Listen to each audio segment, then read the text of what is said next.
Newzroom Afrika understands that there is an active rescue taking place right now in Durban, KwaZulu-Natal. A vehicle has been washed away in a flash flood with 5 occupants inside. IPSS Medical Rescue spokesperson Sam Meyerick joins us now for more on the rescue mission. Sam, appreciate your time. Thanks so much for speaking to us. Please bring us up to speed with what has transpired and what information is available. So the rescue attempt has been going on for several hours now. Teams had to set up a pulley system so they could let down an inflatable boat towards the vehicle. They have successfully removed 1 occupant and brought her to shore, and she's currently under the care of medics.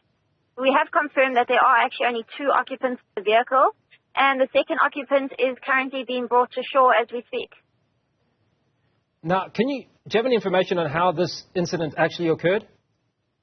So it occurred while attempting to cross a low-level bridge across the Umgeni River, which is very high at the moment, fast-flowing due to the recent floods and the heavy rains inland. Now, you've mentioned that this rescue operation has been taking place for a number of hours. I'm not sure if it's 5 is the number that I heard. Speak to us about the level of difficulty in this rescue operation. What's taken it so long? It's taken quite a few hours.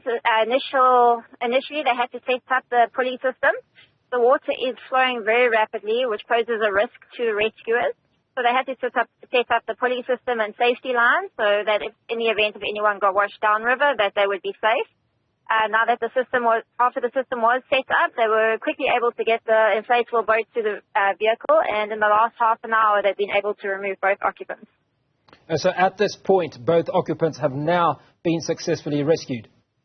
As we speak, the second occupant is walking onto the side of the river. Fantastic. And what state is the second occupant in?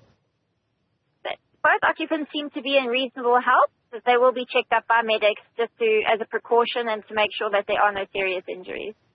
Now, one has to ask that after going through an event such as this, which has got to be most traumatic, just how important is some form of counselling for these individuals post this incident?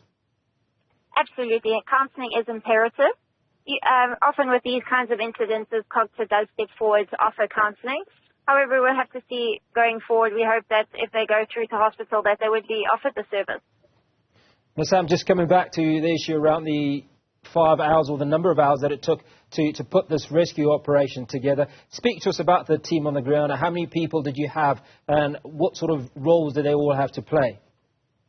It's been a combined effort through a number of role players, including IPSS Search and Rescue, Durban Metro Search and Rescue, SAP Search and Rescue, NSRI and Stark Rescue.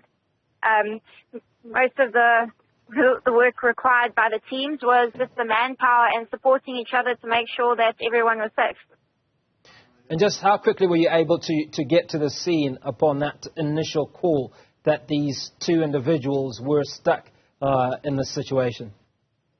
I do believe Metro Search and Rescue and SAP Search and Rescue were on scene reasonably quickly.